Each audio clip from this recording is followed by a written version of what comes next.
Bangsa Tartar atau bangsa Mongol, mereka pada awalnya adalah bangsa yang sangat-sangat jauh dan terpencil. Dan mereka satu sama lain saling berperang, saling melakukan pembunuhan. Antara satu kabilah, antara satu suku dengan suku yang lain, mereka saling melakukan peperangan dan pembunuhan. Mereka adalah sebuah bangsa yang tidak mengenal belas kasihan, tidak mengenal rasa kemanusiaan, memiliki karakter dan sifat tabiat yang sangat-sangat keras dan kasar.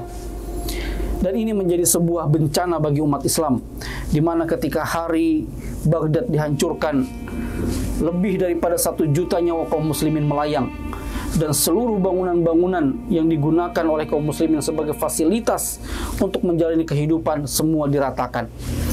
Mulai dari tempat pendidikan, perpustakaan, peninggalan-peninggalan, dan semua hal yang dimiliki oleh kaum muslimin dihancurkan sehancur-hancurnya.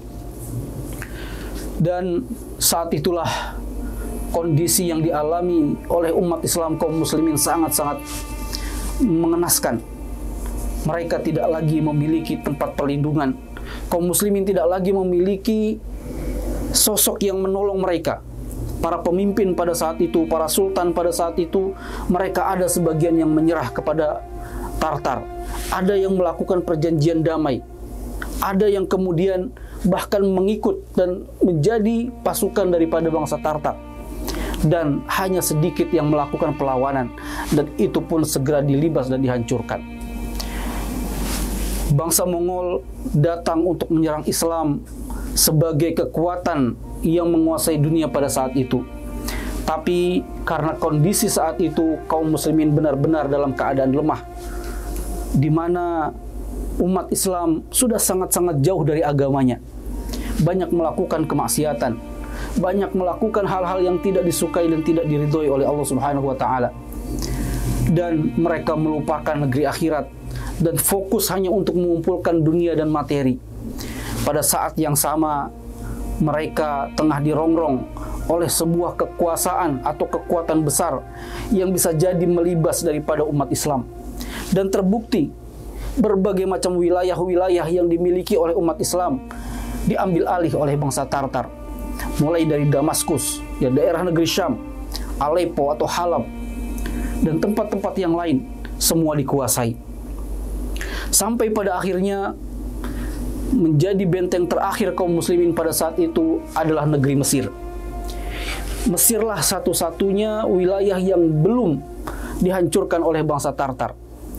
Maka kemudian Hulagu Khan mengirim surat yang diberikan kepada penguasa Mesir yang pada saat itu dipimpin oleh Saifuddin Qutuz, di mana beliau juga menghadapi berbagai macam masalah dan problematika yang sangat-sangat luar biasa di negeri Mesir sendiri. Masalah-masalah internal. Dan hari itu juga dihadapi dengan berbagai masalah-masalah yang sifatnya adalah eksternal. Hulagu mengirim surat yang isinya adalah ancaman-ancaman yang sangat mengerikan kepada Saifuddin Qutuz sebagai pemimpin negeri Mesir. Dan surat itu dikirim melalui anak buahnya yang akhirnya kemudian disampaikan. Di dalam surat itu Hulakohan mengatakan, kami semua adalah hamba-hamba Tuhan, tentara-tentara Tuhan yang digunakan untuk menghabisi kejahatan di muka bumi. Dan kami akan menyerang tanpa balas kasihan. Kami akan membunuh tanpa memiliki perasaan kemanusiaan. Siapapun yang menghadang kami akan kami hancurkan. Pasukan kami memiliki jumlah yang sangat banyak. Pedang-pedang kami sangat tajam. Panah-panah kami apabila telah terlontar akan menjadi seperti guruh. Dan siapapun yang tidak tunduk kepada kami akan kami binasakan. Berbagai macam ancaman-ancaman disampaikan melalui surat tersebut, yang kemudian disambut oleh Katabgho. Yang Katabgho ini adalah sosok yang ditugaskan oleh Hulakohan untuk menyerang daerah-daerah kaum muslimin, yang dia memiliki pasukan lebih daripada 200.000 orang. Dan kemudian surat ini disampaikan kepada Saifuddin Qutuz. Saifuddin Qutuz membaca surat yang berisi ancaman-ancaman mengerikan dari Hulakohan. Dan pada saat itu umat Islam memiliki perasaan yang sangat-sangat takut, memiliki perasaan yang sangat cemas terhadap kejahatan yang akan menimpa mereka dari perbuatan-perbuatan bangsa Tartar. Sampai-sampai tersebar di tengah masyarakat Islam pada saat itu, mereka sampai berkeyakinan bahwa bangsa Tartar adalah bangsa yang tak terkalahkan.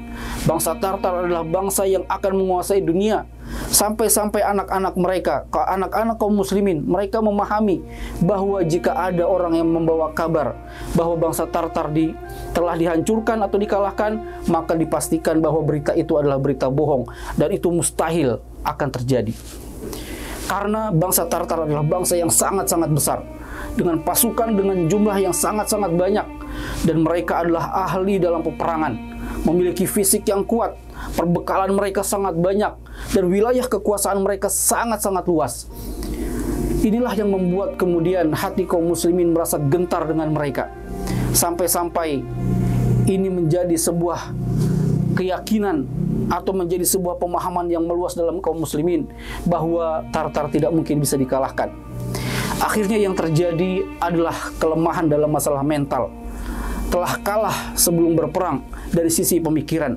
Inilah yang dihadapi oleh Saifuddin Qutuz ketika dia mendapatkan surat dari Hulakohan.